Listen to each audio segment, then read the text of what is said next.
월드컵 본선행 실패. 중국 축구, 또 한 번 좌절하다. 2026 북중미 월드컵 아시아 예선. 중국 축구가 또 한 번 쓰라린 패배를 맛봤습니다. 호주와의 운명의 경기에서 0대2로 완패. 이제 본선 직행은 불가능해졌습니다. 팬들은 실망과 분노를 감추지 못하고 있습니다. 경기 직후 중국 온라인 커뮤니티는 뜨겁게 달아올랐습니다. 늙고 무능한 감독을 바꿔야 한다.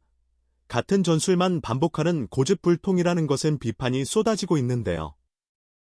그렇다면 과연 이번 패배의 원인은 무엇일까요?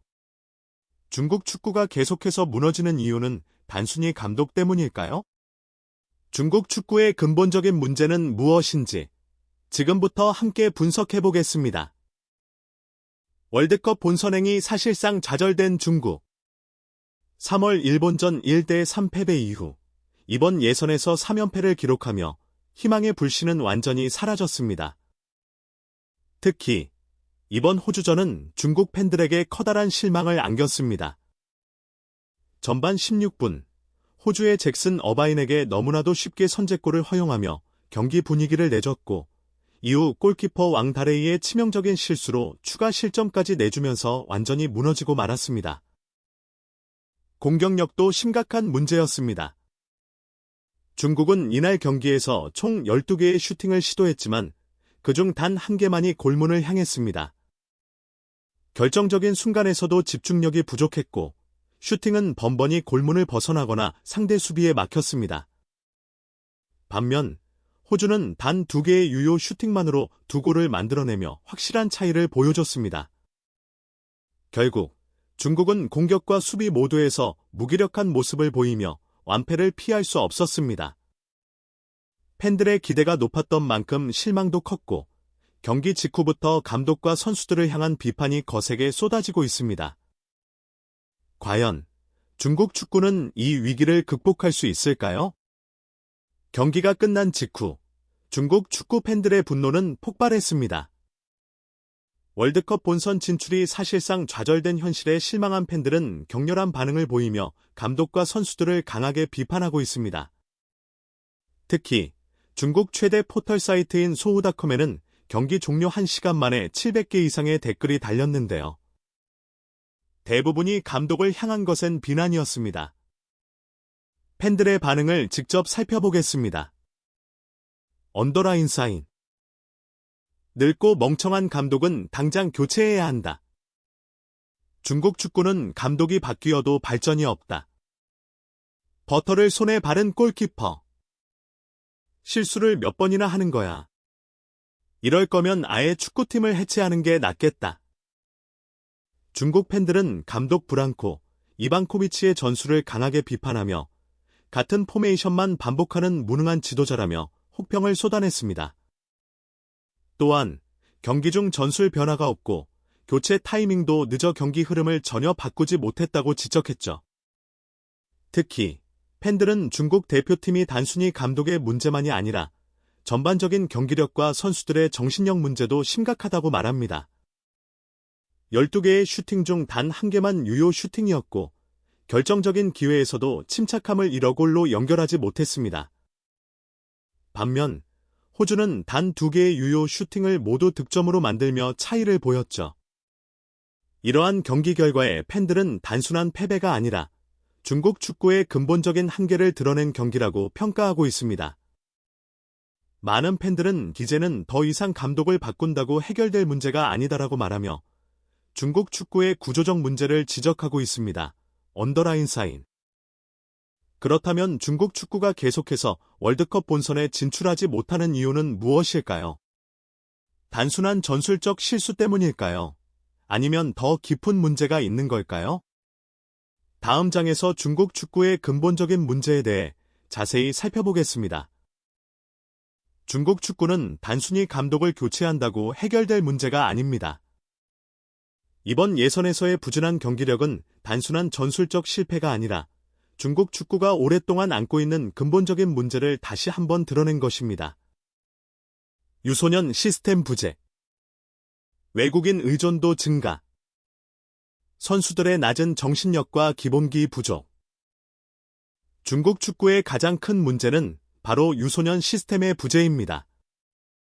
유럽이나 일본, 한국 같은 축구 선진국들은 오랜 기간 동안 체계적인 유소년 시스템을 구축해왔지만 중국은 아직도 이 부분이 매우 부족합니다.